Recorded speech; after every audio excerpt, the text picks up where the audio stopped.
Hello, friends, and welcome back to Stories About Entitled People. Here's another episode of Retail Nightmares, where we dive into the wildest, most ridiculous customer interactions straight from the front lines of retail. But before we begin, best way to support our channel is to leave comments, like, and subscribe with the turned-on bell so you don't miss the new video every single day. Here we go. You should find a new job. I work at a retail clothing and sports store. Anything that's on sale is always final sale, and some specific things, swimsuits, goggles, underwear, etc., are final sale as well. Because of this, there are actually more items in the store that aren't returnable than those that are. We typically get a lot of people who complain about the return policy or are shocked to hear about it, but 90% of the customers accept this. This is a story about a woman who fell into that 10%. She'd bought a pair of shoes that were on sale for her daughter last Friday. On Saturday, she came in wanting to exchange them for the pair that was one size bigger, which we had in stock.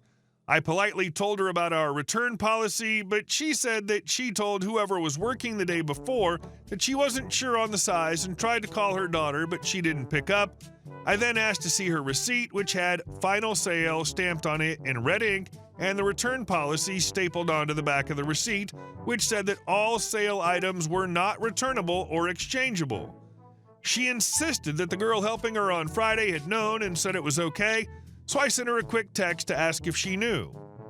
She didn't. She actually told me that she told this customer twice that the shoes were final sale and could not be returned or exchanged. I reiterated this to the customer once again and apologized, even though I really shouldn't have. Her not being able to read's not my problem, but told her once again that I couldn't exchange her item. She yelled at me for not passing my personal phone to her so she could text the other employee on a personal number, which I didn't even bother responding to.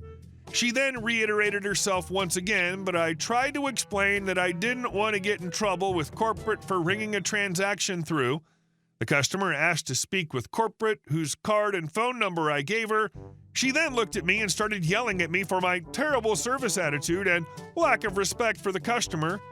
She explained that she came to buy the shoes 4 times already, but we were closed every single time. Finally, she left angrily and told me that she hopes I lose my job over this and tells me to go look for a new job. The best thing? She forgot to take her receipt back. If she didn't know her daughter's size, the minute she heard it was final sale, she shouldn't have continued. She could have asked you if you could hold them until she was able to speak with her daughter, or she could have come back later with her daughter. But she chose to buy them knowing there was a chance her money would be wasted. She made that choice. She needs to live with it. And our second story. Trash talkers didn't expect me to speak their language. Too bad. So my friend and I were just eating at this popular bubble tea place in Chinatown, minding our own business, and then here enters the 3 B words that I take petty revenge on. I'll just randomly name them Brittany, Susan, and Deborah, because why not, LOL. Side note, I speak Cantonese, Chinese dialect. My friend speaks Vietnamese. At a far glance, I sometimes look more Japanese than Chinese for some reason, so that's probably why they didn't care about talking so loudly in Chinese. The following statements were said in Cantonese by the B-words who entered and sat at a table nearby. Brittany, look at that fat girl over there. Ugh. Susan, she needs to stop eating and go to a gym. Brittany, ugly people need to stay home instead of coming out in public. FYI, they were definitely talking about us because on top of them looking at us, there was only one other group in the back, but that group consisted of pretty skinny people. Another side note, in Cantonese, the word ugly can be interpreted as just bad-looking or unpresentable, but the context she was using the word, it was to be offensive instead of just some opinion. Now, this went on for about 5 minutes. I let my friend know because I wasn't just going to let her sit in the dark while these B-words talk crap about her in an effing different language. In English, this is what I said. Me, y'all got something to say? This was moderately loud, by the way. Brittany, can you mind your own business? Me, if y'all got crap to say, might as well say it in English. Brittany, we're not talking about you. How about you stop eavesdropping? Okay, you're lying to me now, huh? Okay? I devised a plan. I taught my friend the basic Cantonese words for well said, yes, exactly, totally, honestly. Me in Cantonese, sis, this is how some people refer to each other who they're close to. Look at those B words over there. They have some nerve to talk crap, but won't be upfront about it. How pitiful. Friend. Well said, in Cantonese. Now, I said it loud enough for them to hear. I was legit just staring them down with my friend. They noticed and were trying to act chill about it. Other things I said were me. If that bee really wants to talk about ugly, she should check her mouth first. I pretty much called her a trash-talking B word. Me. You hear that? Now they're quiet. Now they're quiet. How gullible.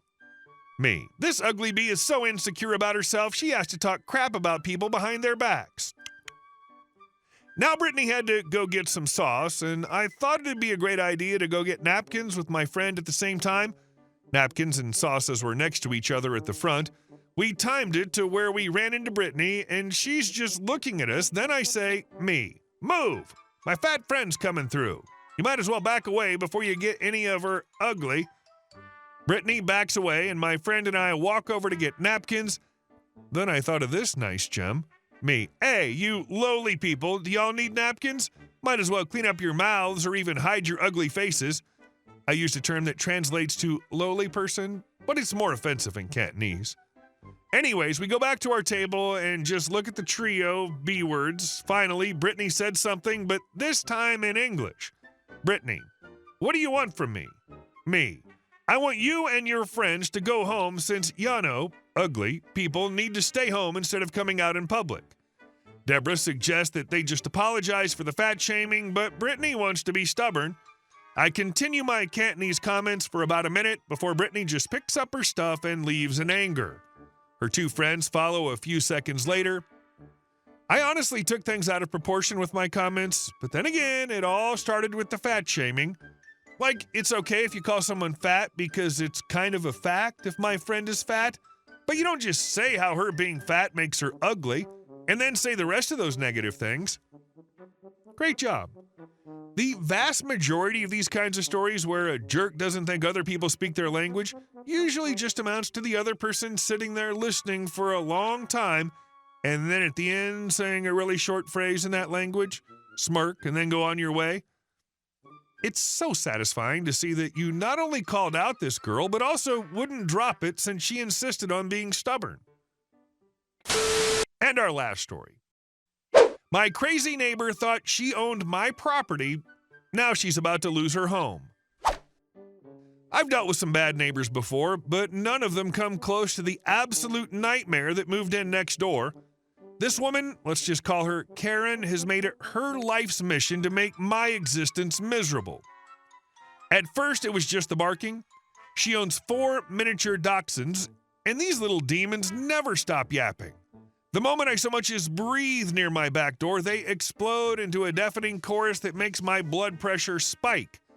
I tried to ignore it at first. I love dogs after all, but she just leaves them outside all day long, and the noise never stops. I used to enjoy sitting outside on nice days, reading, relaxing after work, but now that's impossible. And this was just the beginning. One day, Karen approaches me in my own yard and drops this bombshell statement. We actually own a 3-foot strip of your property, so we'll be moving the fence soon. I stared at her for a second, waiting for the punchline. First of all, she rents. Second, I have the official survey of my property, so I went inside, grabbed it, and came back out. No, you don't. This is my property, I said, handing her the proof. She barely glanced at it before rolling her eyes. Well, we had our own survey done, and it shows we own that strip. Oh, let me see it. We don't have to show you. Oh, but you do if you plan on stealing my yard. I knew she was full of crap, but that didn't stop her from bringing it up over and over again, even though she never actually tried to move the fence. It was like she thought if she said it enough times, it'd become true. If the barking and fake property dispute weren't bad enough, Karen also had zero respect for boundaries.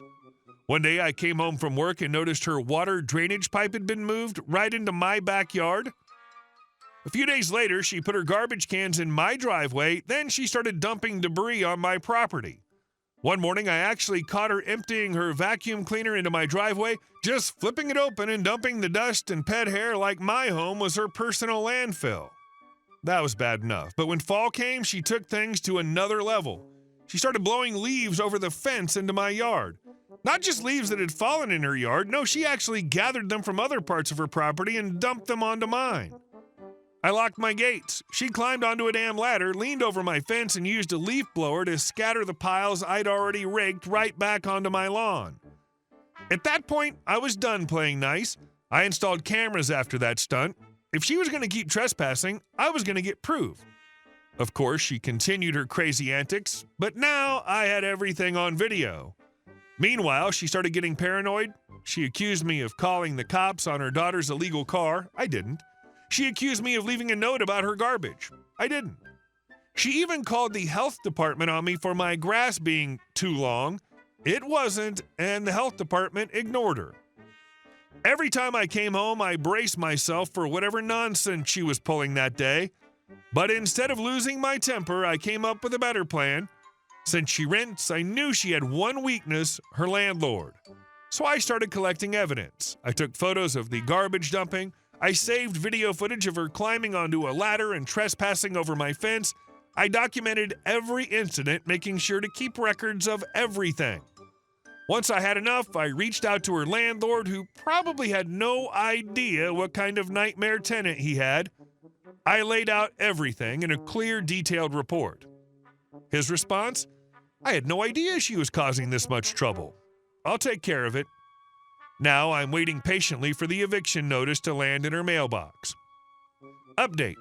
And the moving day came. A few weeks later, I came home and saw something beautiful.